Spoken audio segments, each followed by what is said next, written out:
It was meant to be a simple interview until Jon Stewart looked Donald Trump in the eye and dropped a single sentence so vicious it shattered the Trump family's carefully guarded empire in front of millions of stunned viewers, turning the president's trademark smirk into pure rage and exposing the darkest secret he swore would never see the light of day. It was one of those nights no one saw coming. The studio lights were hot and bright as Donald Trump walked onto the stage that night. He had that familiar smirk on his face, the one he always wore when he knew the cameras were rolling. Across the desk, Jon Stewart sat waiting. He didn't stand up or smile for the crowd. He just watched Trump settle into his chair. Then, without saying a word, Stewart dropped a thick folder onto the desk. The sound was loud and deliberate, a heavy thud that cut through the low hum of the studio. His eyes never left Trump. Then Stewart's voice changed. It got quieter, sharper, and dead serious. "Donald," he said, leaning forward just a little, "tonight we're not here to talk about walls on the border. We're here to talk about the biggest secret in your own family and the wall of lies you built around your own blood." The words landed hard. For half a second, the entire studio seemed to freeze. Trump's smirk stayed on his face, but his eyes narrowed. He let out a short, mocking laugh and shook his head, already getting ready to fire back with his usual lines. He opened his mouth, the words "fake news" already forming on his lips. But Stewart didn't give him the chance to roll. "Tell me something," Stewart continued, his tone calm but cutting. "How long have you been hiding the truth about Barron?"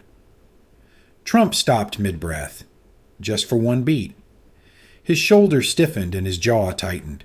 The audience leaned forward in their seats. That tiny pause said everything. Then the first spark of real anger flashed across Trump's face. "You're a failing comedian, Jon," he shot back, his voice low and rough. "A total loser with no ratings. Nobody takes you seriously." Stewart didn't waste any time. He looked straight at Trump, no smile, no warning, and dropped the hammer. "Barron Trump is not Melania's son," he said, his voice clear and steady. "He is yours and Ivanka's." The words hit the room like a slap. For a long second, nobody moved. Trump froze in his chair, his face turned deep red, starting from his neck and rushing up to his cheeks. His eyes blinked fast over and over, like he was trying to restart his brain. The studio went dead quiet. It was the kind of silence that makes your stomach drop. Even the audience seemed to stop breathing. Trump just sat there, staring at Stewart, his mouth slightly open. The confident smirk from a minute ago was gone. This wasn't some political jab. This was personal, and it had landed right in the middle of his family. Stewart kept going like he was reading the weather report. He slid the first few photographs across the desk and held them up toward the camera. The images showed Trump and Ivanka at different family events over the years. They weren't normal father-daughter pictures. In one, Trump had his arm wrapped tight around her waist at a private dinner. In another, they were standing way too close in a hallway, foreheads almost touching, laughing in a way that felt too intimate. The angles were close, personal, the kind of shots you don't usually see in public. "These weren't taken by tabloids," Stewart said calmly. "These came from family events, private moments. Look at the way you're holding her, Donald. That's not how most dads look at their daughters."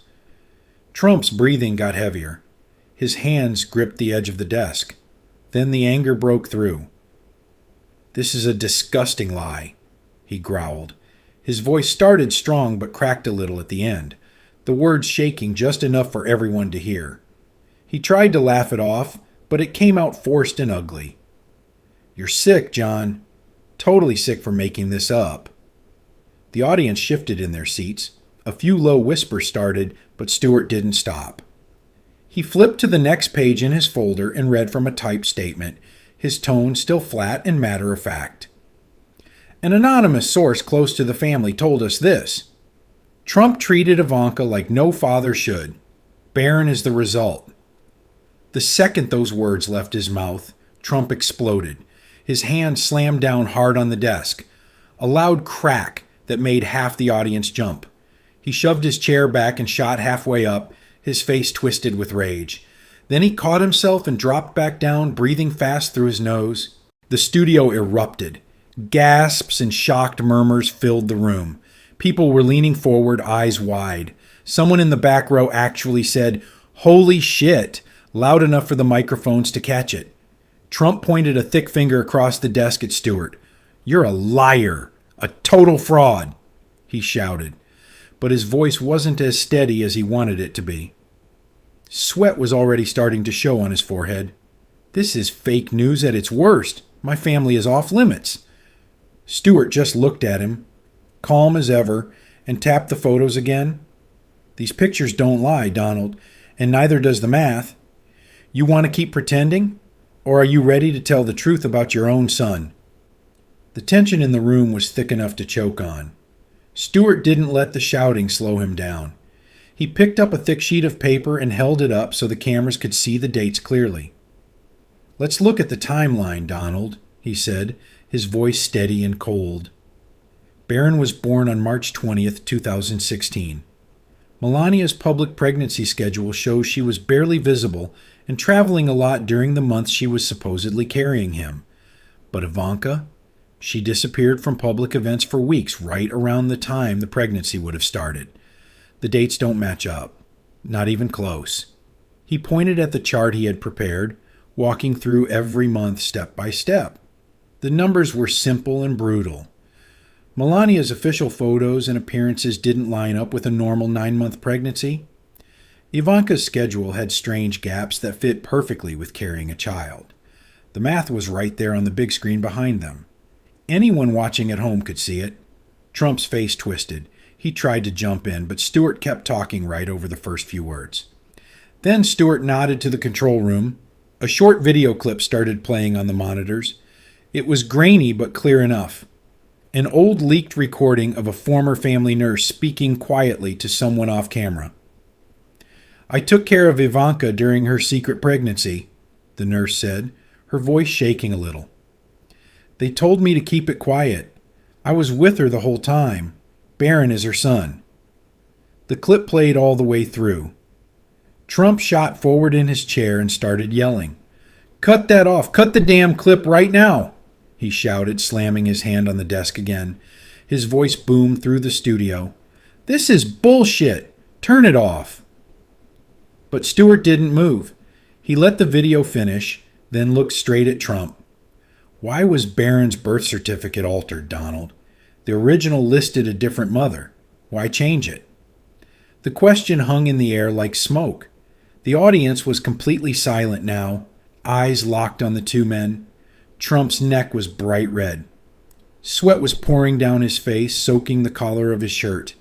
He wiped it away with the back of his hand, breathing hard. "Melania is the perfect mother," he finally roared, his voice getting louder and rougher with every word. "Barron is our miracle boy. You're attacking my family because you have nothing else. This is disgusting." His words came faster and angrier. He kept repeating, "perfect mother" and "miracle boy." But the more he said it, the more his voice cracked and the sweat kept coming. He looked like a man fighting for his life. Stewart stayed calm, almost too calm. He reached into the folder one more time and pulled out a scanned medical document. He held it up clearly for the cameras. "Then explain these medical notes," he said quietly. "They list Ivanka Trump as the biological mother, signed and dated right before Barron was born." That was it. Trump exploded out of his chair. He was halfway standing, leaning forward like he was about to lunge across the desk at Stewart.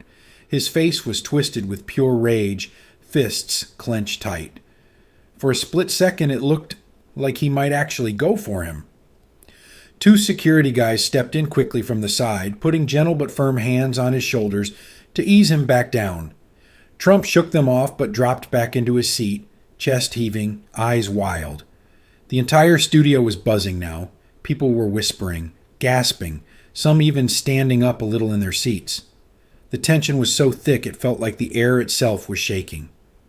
Stewart just looked at Trump across the desk, completely unfazed.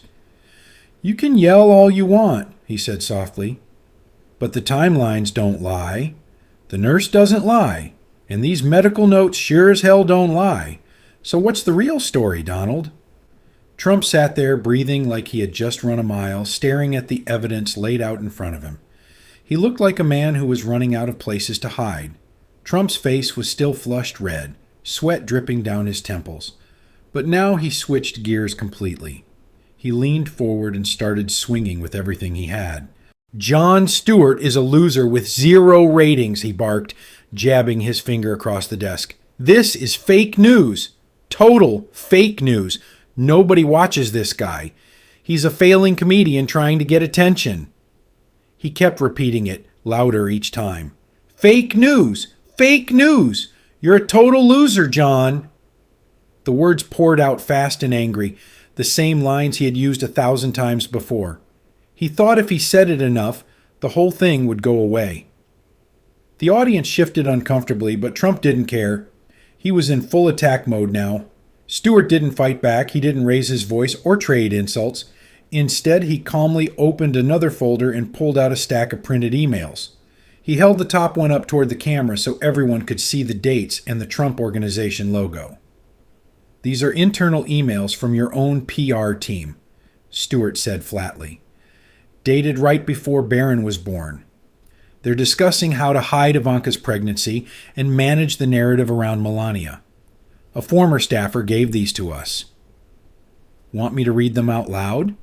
Trump's eyes widened for a split second. He slammed his hand on the desk again. You have no proof, he screamed. Then in the heat of the moment, the dangerous slip came out. We handled it quietly like any family would. The second the words left his mouth, the studio went still. Stewart's eyebrows went up. He leaned in slowly and repeated Trump's own words back to him. We handled it quietly like any family would, Stewart said, his voice clear and sharp.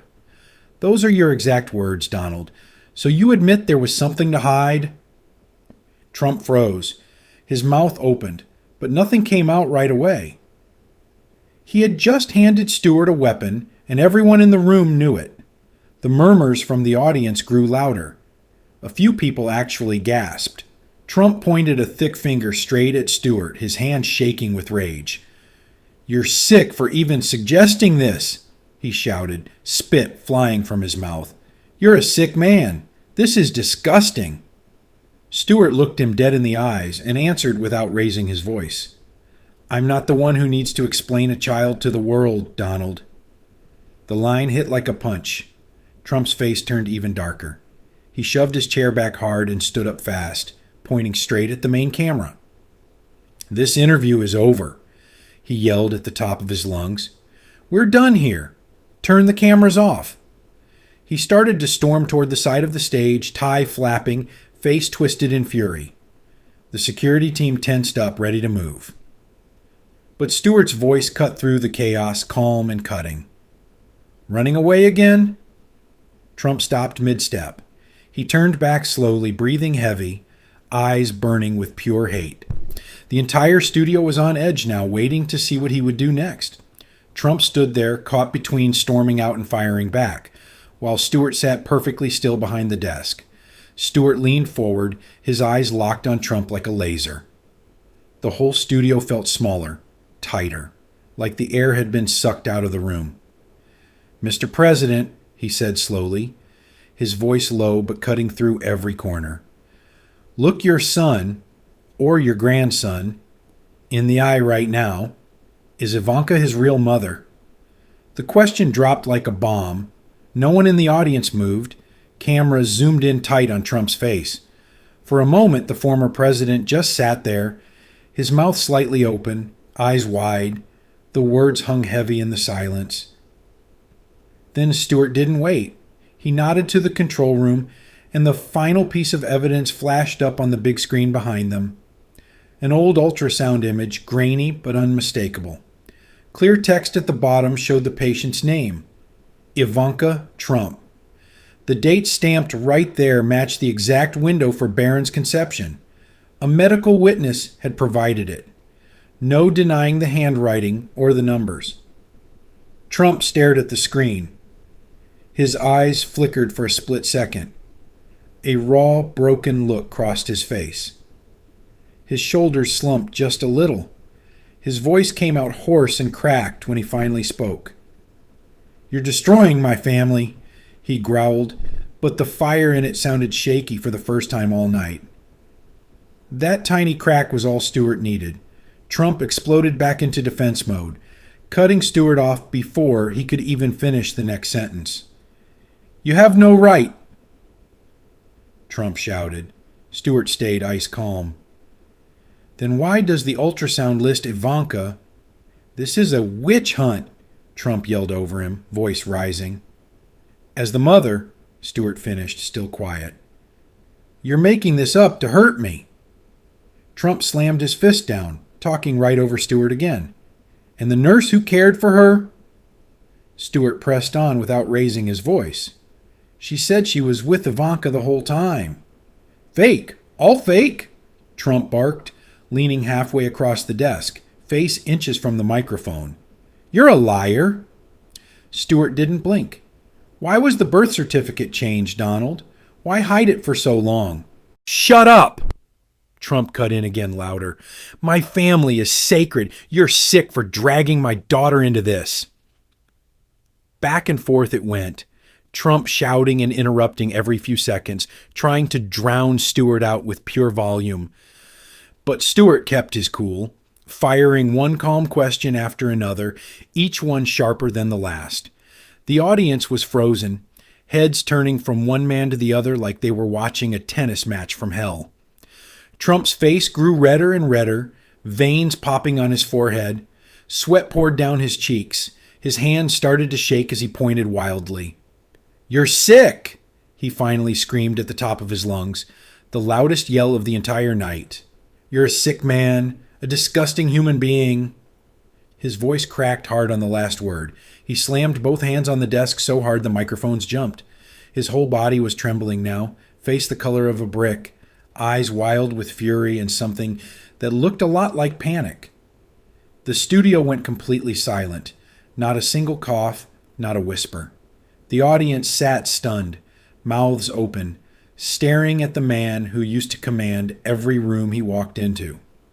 Trump was breathing like he'd just run 10 miles, chest heaving, fists still clenched tight. Stewart sat perfectly still, looking at him with that same steady gaze. He didn't smile. He didn't gloat. He just let the silence do the work. Trump was done holding back. His face was bright red, sweat flying as he slammed both fists on the desk one last time. "This is a witch hunt," he screamed, voice cracking with rage. "A total witch hunt. You're all in on it." He shoved his chair back so hard it nearly fell over. Then he stood up fast, tie loose, hair wild, and stormed off the stage. His heavy footsteps echoed through the studio as he headed for the side exit. The door slammed shut behind him with a loud bang that made everyone jump. The sound rang out like a final gunshot. The room was left in shock.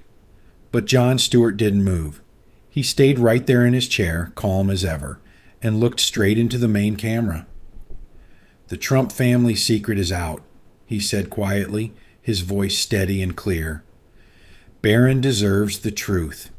Will they ever admit it, or will denial win again?" He let the words sink in for a long beat. Then he reached over and pressed play on one final piece of evidence. A short audio clip from a longtime family insider. "I saw them together the night Barron was conceived," the voice said, low and nervous. "Trump and Ivanka. I was told to forget it. I was told never to speak about it." The audio played all the way through. When it ended, the studio went completely dead. No one spoke. No one even whispered. The silence was so heavy it felt like the whole building was holding its breath. The camera slowly zoomed in on Trump's empty chair. It sat there, tilted and abandoned under the bright lights. All you could hear was the shaky breathing of the audience members. Some covering their mouths, others staring wide-eyed at the screen. Stewart sat back slightly and delivered the final line, his tone quiet but powerful. Some walls are built to keep people out. Some walls are built to hide the truth inside. Tonight, one of them just crumbled. The words hung in the air. No one clapped. No one cheered. The studio stayed frozen as the cameras held on Stewart's calm face and the empty seat across from him. The interview was over, but the questions had only just begun.